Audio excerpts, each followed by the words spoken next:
अब जैसे ही भरत चलते हैं तो देवताओं में खलबली मच गई। खलबली किस लिए मच गई? क्योंकि ये सारा जो षड्यंत्र बिछाया गया था ये सब देवताओं का ही तो करामात था। अब देवताओं में खलबली मच गई, देवराज इंद्र परेशान हो गए।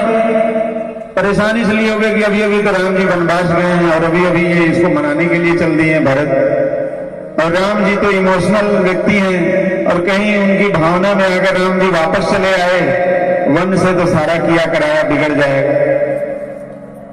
इसलिए क्या करें, गुरु बृहस्पति जी के पास भागे, बोले महाराज कोई उपाय बताइए, क्या होगा?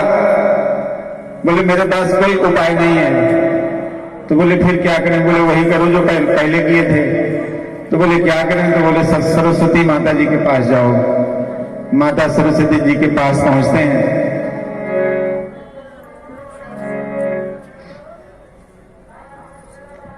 माता सरस्वती जी के पास जब पहुंचते हैं तो क्या घटना होती है, आइए सुनते हैं गोस्वामी जी क्या कह रहे हैं।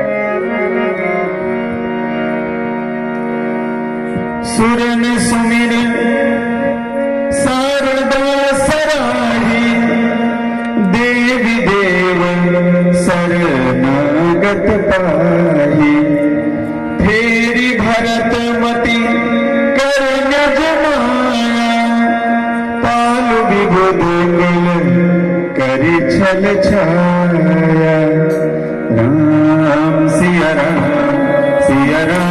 जय जय राम।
परेशान और व्याकुल होकर के माता शारदा के पास जाते हैं, माता सरस्वती जी के पास जाते हैं और अपनी विनय प्रार्थना उनके आगे रखते हैं कि हे माता, देवताओं पर बड़ी विपत्ति आ गई है, बड़ा संकट आ गया है, आप जल्दी से कोई माया करो, कोई छल करो। जैसे आपने मंथरा की बुद्धि फेरी, जैसे आपने कैकेयी की बुद्धि फेरी, ऐसे कुछ माया करके आप भरत की भी बुद्धि फेर दो कि वो राम जी को मनाने के लिए ना जाए। अगर वो राम जी को मनाने चल दिया तो सारा किया कराया सब पानी फिर जाएगा, सब बेकार हो जाएगा। तो माता सरस्वती देवताओं की ओर देखती हैं कि इनकी जड़ बुद्धि को क्या हो गया है, मैं इन्हें कैसे समझाऊं। माता सरस्वती कहती हैं कि मेरे लिए सब कुछ आसान है, मैं किसी की भी बुद्धि फेर सकती हूं, लेकिन भरत की बुद्धि फेरना मेरे बस की बात नहीं है, क्योंकि भरत के अंदर माया नहीं बसती, उनके अंदर श्री सीताराम जी बसते हैं। और जिसके अंदर प्रेम प्रेम और भक्ति का प्रकाश हो रहा हो, जहां माया का अंधकार नहीं है, उनकी बुद्धि फेरना मेरे बस की बात नहीं है। कहते हैं मौसन कहूं भरत मत फेरू, लोचन सहस न सूझ सुमेरु, कि तुम्हें हजारों आंखें होते हुए भी सुमेरु नहीं दिखता है। मुझसे कहते हो कि मैं भरत की बुद्धि फेर दूं, क्या? कहते हैं विधि हरिहर माया बड़ भारी, सोई न भरत मत सके निहारी, कि ब्रह्मा विष्णु और महेश की माया बड़ी भारी है, लेकिन वो भी भरत की बुद्धि को नहीं पकड़ सकते, नहीं, उनकी पकड़ में नहीं आती भरत की बुद्धि, क्योंकि उनकी बुद्धि आत्मा द्वारा प्रकाशित है, श्री राम जी द्वारा प्रेरित है। उस बुद्धि को फेरना किसी के बस में नहीं है। और इतना कहकर माता शारदा अपने धाम को चली जाती हैं, और सारे देवता ऐसे व्याकुल होते हैं जैसे सुबह के आने पर उल्लू और चमगादड़ व्याकुल हो जाते हैं, और सभी देवता दुखी और परेशान हैं कि अब क्या होगा। अब तो भगवान ही मालिक है, और सभी कहां पहुंचते हैं? अब सभी विवश हैं कि अब क्या करना है। पर इधर भरत जी क्या करते हैं?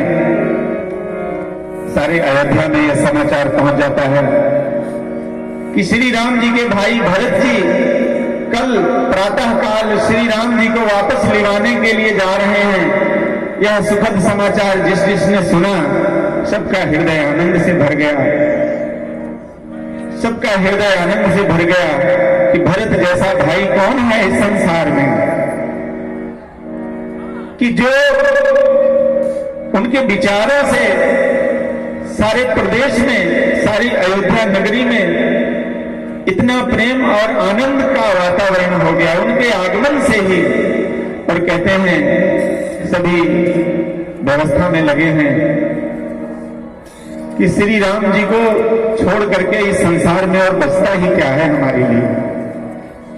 जहां राम जी हैं वहीं हमारी अयोध्या है। और राम जी को मनाने के लिए चल पड़ते हैं। और इधर जैसे ही निषाद राज के क्षेत्र में भरत जी अपनी सेना के साथ पहुंचते हैं, तो निषाद राज को भ्रम हो जाता है कि हो ना हो ये भरत जो है राम जी को बंदी बनाने के लिए जा रहे हैं। उनको भ्रम हो जाता है। अपने सारे सैनिकों को बुलाकर निषाद राज कहते हैं कि नावों को डुबा दो, नावों को नीचे दबा दो, और सब लोग भगवान राम की सेवा में मरने के लिए तैयार हो जाओ, क्योंकि राम जी की सेवा में अगर प्राण जाएंगे तो सीधा वैकुंठ प्राप्त होगा। इसलिए ये भरत भी अपनी मां है, ये सोचता है कि राम जी को मारकर निष्कंटक राज कर लेगा, इसको हम ऐसा होने नहीं देंगे। और तभी किसी ने कहा कि अरे राम जी को मनाने जा रहे हैं भरत जी, एक बार विचार करके देख लीजिए, जा करके पता कर लीजिए कि क्या होने वाला है। बोले हाँ ये बात भी सही है। और निषाद राज जाते हैं जैसे, और दूर से ही गुरु को प्रणाम करते हैं, और जैसे प्रणाम करते हैं, भरत जी को पता लग चुका था कि राम जी यहीं पर ठहरे थे। और भरत जी कहते हैं निषाद राज हम तुमको एक बार गले से लगाना चाहते हैं, क्योंकि मुझे पता है कि श्री राम जी ने तुम्हें गले से अवश्य लगाया होगा। मुझे एक बार अपने गले से लगा लो भैया, मैं समझूंगा कि श्री राम जी ने मुझे गले से लगा लिया। लेकिन निषाद राज हमारे संकोच के उनसे दूर हट जाते हैं, और भरत जी व्याकुल हो जाते हैं। वो कहते हैं ठीक है, मैं अपने पापों का यही प्रयास समझूंगा कि मुझसे जो भूल हुई है, जो गलती हुई है। निषाद राज कहते नहीं भैया ऐसी बात नहीं है, हम तो छोटी जाति के ठहरे, हम आप जैसे राजा, हमारे राजा हो आप, हमारी जगह तो आपके चरणों में है, हम आपको गले कैसे लगा सकते हैं। इतना कहकर निषाद राज उनको गले से लगा लेते हैं, और सारा मन का भ्रम दूर हो जाता है। तो निषाद राज उनको वो जगह दिखाते हैं जहां राम जी विश्राम किए थे, और जहां से राम जी पैदल गए थे। भरत जी अपने रथ का त्याग कर देते हैं, खड़ाऊ भी निकाल देते हैं। गुरुदेव कहते हैं भरत तुम पैदल ना चलो, क्योंकि तुम पैदल चलोगे तो सारे लोग भी पैदल चलने लगेंगे, कि कितने दिनों से सबने भोजन नहीं किया है सही से, सबके शरीर अत्यंत दुर्बल है, इसलिए तुम रथ पर बैठ जाओ। भरत कहते हैं गुरुदेव मुझे तो सिर के बल चलना चाहिए, सेवक का धर्म बड़ा कठिन होता है। श्री राम जी मेरे स्वामी हैं, मेरे स्वामी पैदल गए, रथ विहीन होकर गए और मैं रथ पर कैसे चल सकता हूं। लेकिन गुरुदेव की बार बार आदेश देने पर भरत रथ में बैठ जाते हैं। और इधर वही भ्रम जो निषाद राजगुरु को हुआ, वही भ्रम लक्ष्मण जी को भी हो जाता है। चित्रकूट जैसे ही पहुंचते हैं, लक्ष्मण जी पेड़ के ऊपर से देखते हैं कि अयोध्या का ध्वज आ रहा है, घोड़े, सैनिक, रथ, सब कुछ देख करके लक्ष्मण के मन में पुनः वही शंका घर कर जाती है और वो अपना धनुष बाण लेकर बड़े क्रोध में निकलते हैं। श्री राम जी उन्हें समझाते हैं और श्री राम जी भरत जी को क्या समझा रहे हैं, बड़ी सुंदर जो बातें माता सरस्वती जी ने भरत जी के बारे में कही, वही बातें श्री राम जी भरत जी के बारे में कह रहे हैं। क्या कह रहे हैं, आइए शामिल करते हैं।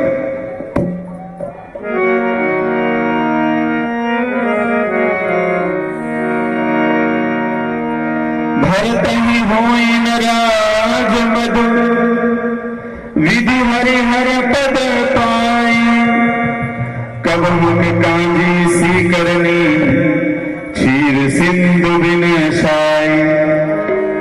श्री राम जी कहते हैं लक्ष्मण तुम कहते हो कि भरत को राजमद हो गया है और वो मुझे बंदी बनाने के लिए आ रहा है, वो अब अयोध्या में निष्कंटक राज करना चाहता है, यही तुम्हारा कहना है। अरे लक्ष्मण, भरत को अयोध्या की तो छोड़ो, उसे अगर ब्रह्मा विष्णु और महेश का भी पद मिल जाए तो भी भरत को राजमद नहीं हो सकता। कहो क्या खटाई की बूंद से क्षीर सागर का दूध फट सकता है?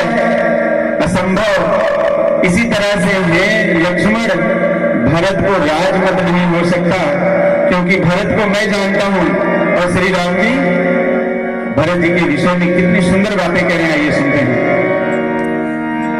भरत ही होई न राजमद, विधि हरि हर पद पाई, कबहु के कांजी सी करनी, क्षीर सिंधु बिन साई।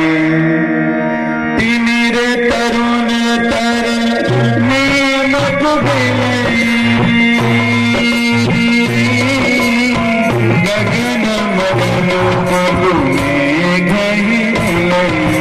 राम सिया राम सिया राम जय राम सिया राम सिया राम जय। गोपद जल रही गगनी, सहज क्षण बरु छाए छानी। राम सिया राम सिया राम जय जय राम सिया राम सिया राम जय जय राम। मसक भूलाई होई कृप मधु भरत ही भाई, लखन तुम्हारे सपथ विद्वाना, सुचि सुबंध नहीं भरत समाना, सुचि सुबंध नहीं भरत समाना। राम सिया राम जय जय राम, राम सिया राम जय जय राम, राम सिया राम जय जय राम, राम सिया राम जय जय राम, सिया राम जय जय राम, सिया राम जय जय राम। भगवान श्री राम जी कहते हैं कि अंधकार चाहे मध्याह्न के सूर्य को निकल जाए, आकाश चाहे बादलों में समाकर मिल जाए, गाय के खुर इतने जल में चाहे अगस्त ऋषि डूब जाए, कि गाय जहां पैर रखती है कि जितना गड्ढा हो जाता है वहां, अगर उतने पानी में अगस्त ऋषि हो सकता है डूब जाए, मच्छर की भूख से चाहे सुमेरु उड़ जाए, लेकिन हे भाई, भरत को राजमद नहीं हो सकता। लक्ष्मण, मैं तुम्हारी और पिता की शपथ खाकर कहता हूं कि भरत के समान सच्चा भाई इस संसार में नहीं है। भरत के समान सच्चा भाई इस संसार में नहीं है। और श्री राम जी क्या कहते हैं कि सुगुन सगुन खीर अवगुण जलताता, मिले रचय परपंच विधाता, भरत हंस रविवंश परागा, जन्म कीन गुण दोष विभागा। हे तात, गुरु रूपी दूध, गुण रूपी दूध और अवगुण रूपी जल को मिलाकर विधाता ने इस दृश्य प्रपंच संसार की रचना की है। परंतु भरत ने सूर्य वंश रूपी तालाब में हंस रूप में जन्म लेकर गुण और दोष का विभाग कर दिया है। माने कि भगवान ने गुण और अवगुण मिला करके इस सृष्टि को बना दिया, लेकिन भरत जैसे राजहंस इस रघुवंश रूपी कुल में जन्म लेकर के उन्होंने अलग अलग कर दिया, क्योंकि भरत के अंदर गुण ही गुण हैं, उनके अंदर अवगुण तो है ही नहीं, इसलिए उनके द्वारा किसी का अनहित नहीं हो सकता। भरत तो सबका हित करने के लिए ही धरती पर आए हैं। भरत के नाम का मतलब ही है जो पूरी सृष्टि का भरण पोषण करें, वही भरत हैं। और श्री राम जी के मुख से भरत जी की ऐसी महिमा सुन करके देवता निश्चिंत हो गए, क्योंकि देवताओं का हृदय बिल्कुल धड़क रहा था कि पता नहीं क्या होने वाला है। लेकिन जब श्री राम जी ने भरत जी की ऐसी महिमा गान किया तो देवता निश्चिंत हो गए कि अब जो कुछ होगा अब शुभ ही होगा, अब कुछ भी गलत होने वाला नहीं। और इधर जैसे ही लक्ष्मण जी को समझा ही रहे प्रभु जी, इतने में भरत जी का आगमन होता है और भरत जी आकर श्री राम जी के चरणों में दंडवत हो जाते हैं और कहते हैं, गुरुदेव, हे श्री राम जी, मेरे क्षमा करिए, मुझे अपनी शरण में लीजिए, मुझे मेरी रक्षा करिए, मैं बहुत धर्म संकट में हूं, मैं बहुत समस्या में हूं, मेरा मार्गदर्शन करिए श्री राम जी। भरत जी उनके चरणों में गिर जाते हैं और राम जी उन्हें उठाते हैं और उन्हें गले से लगा लेते हैं और कहते हैं, इस सारे उपद्रव का कारण मैं ही हूं, आपको इतना दुख इतनी पीड़ा मिल रही है, इसका कारण मैं हूं, मैं ही इस सारी समस्या की जड़ हूं। मेरी कुमाता ने ऐसा प्रपंच रचा कि आप सबको इतने कष्ट के दिन देखने पड़े। भैया, अयोध्या आपकी है, आप ही उसके राजा हैं, मैं आपके आग्रह करने आया हूं, आप चलकर अयोध्या का राज सिंहासन संभालिए।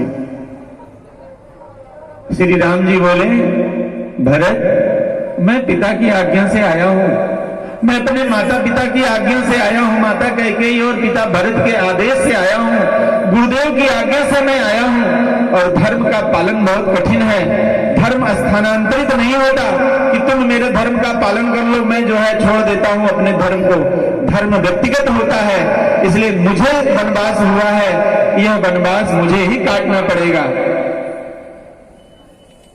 धर्म सभा बुलाई जाती है, राजा जनक को उसका प्रतिनिधित्व करने के लिए उनकी अध्यक्षता में गुरुदेव बैठे हैं, राजा जनक बैठे हैं, अयोध्यावासी बैठे हैं, माताएं बैठी हैं, भरत शत्रुघ्न लक्ष्मण सभी सभा में मौजूद हैं और कहते हैं, उसी सभा में निर्णय होता है।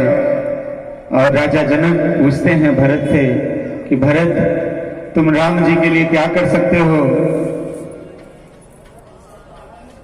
तो भरत जी ने कहा कि मैं राम जी के लिए कुछ भी कर सकता हूं, मैं राम जी के लिए अपने प्राण दे सकता हूं।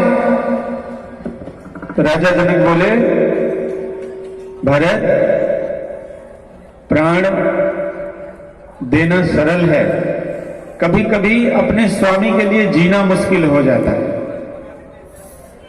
इसलिए प्राण देने में बहादुरी नहीं है, स्वामी की प्रसन्नता किसमें है। इसलिए हे भरत, एक सेवक का यही धर्म है कि वो स्वामी की रजा में राजी रहे। इसलिए एक सेवक होने के नाते तुम्हारा यही धर्म है कि तुम श्री राम जी के चरणों में जाओ और उनके पास बैठकर, उनके चरणों में बैठकर ये याचना करो कि उनकी किसमें प्रसन्नता है। श्री राम जी की प्रसन्नता किसमें है? भरत जी ने जब यह सुना तो उन्हें अपनी कमी का एहसास हुआ और वो कहते हैं कि महाराज, आपने आज मुझे जो सेवक धर्म का उपदेश दिया है, मेरी आत्मा उस उपदेश को सुनकर आह्लादित है। मैं तो सदैव अपने कर्म, कर्तव्य पालन और अपने हठ को ही धर्म समझता था। अपने प्रेम के आग्रह को ही मैं धर्म मानता था। मुझे लगता था कि यही धर्म है। लेकिन आज आपने सेवक की धर्म का जो आपने मुझे मार्गदर्शन दिया है, मैं इसके लिए जीवन भर आपका ऋणी रहूंगा। और भरत, तो राम जी कहते हैं, भरत तुम मुझे जो राज्य देने आए हो, मैं उसे स्वीकार करता हूं। मैं उस राज्य को स्वीकार करता हूं। जैसे राम जी के मुख से यह निकला तो सबके चेहरे खिल गए कि राम जी अब राज्य स्वीकार कर ले रहे हैं, तो अब मतलब अब वापस भी चलेंगे फिर। श्री राम जी बोले, लेकिन पिता के आज्ञा का पालन भी हो, इसलिए 14 साल तुम मेरे उस राज्य का संचालन करोगे भरत।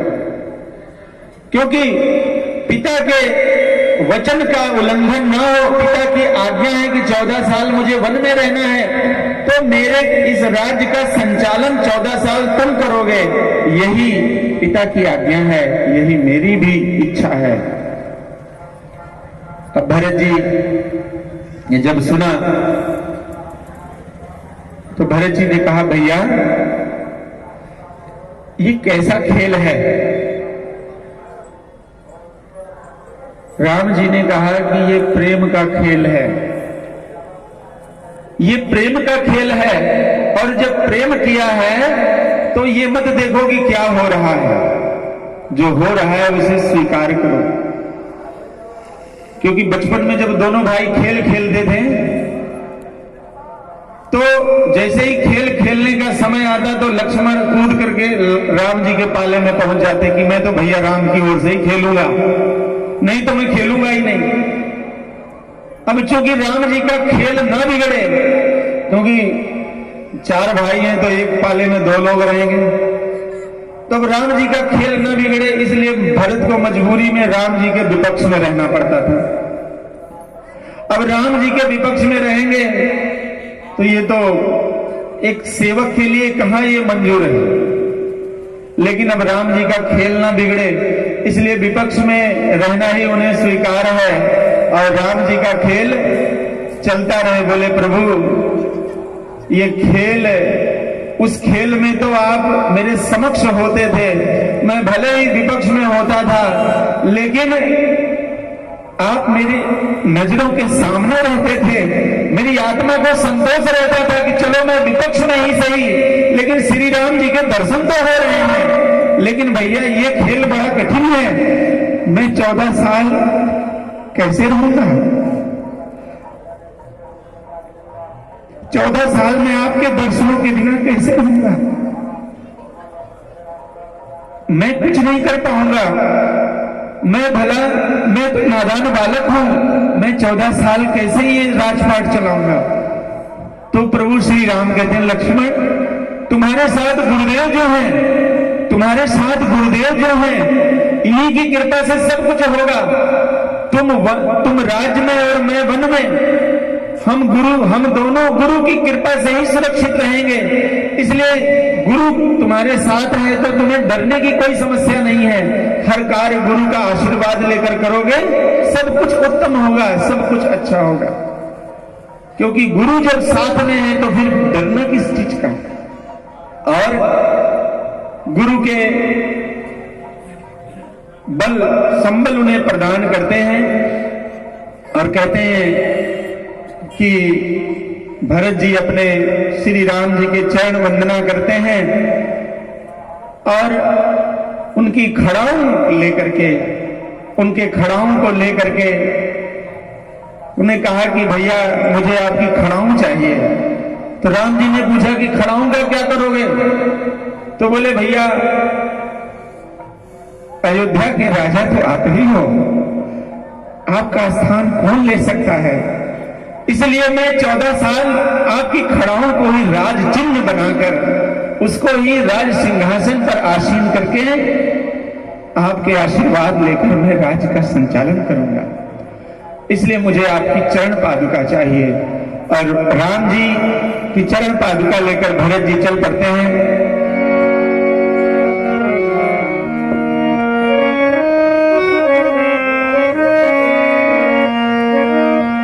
शीश ले चला ऐसे राम सिया जी संग हो जैसे, अब इनकी छांव में रहेगी राजधानी, अब इनकी छांव में रहेगी राजधानी। राम भक्त ले चला रे राम की निशानी, राम भक्त ले चला रे राम की निशानी। शीश पे खड़ा अखियों में पानी, शीश पे खड़ा अखियों में पानी। राम भक्त ले चला रे राम की निशानी, राम भक्त ले चला रे राम की निशानी।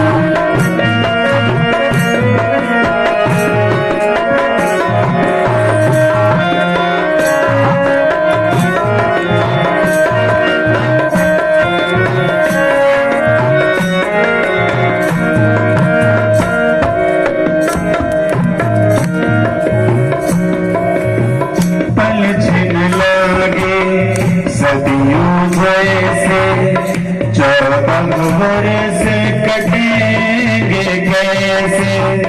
पल छिन लागे सदियों जैसे, 14 बरस कटेंगे कैसे।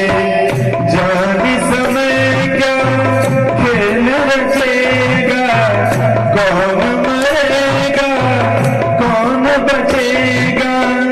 कब मिलन के फूल खिलेंगे, नदियां के दो छोर मिलेंगे। जी करता है ही बस जाए, हिल मिल 14 बरस बिताए।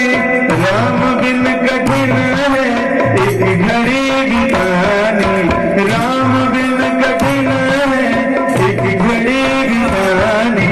राम भक्त ले चला रे राम की निशानी, राम भक्त ले चला रे राम की निशानी। शीश पे खड़ा अखियों में पानी, शीश पे खड़ा अखियों में पानी। राम भक्त ले चला रे राम की निशानी, राम भक्त ले चला रे राम की निशानी, राम भक्त ले चला राम की निशानी।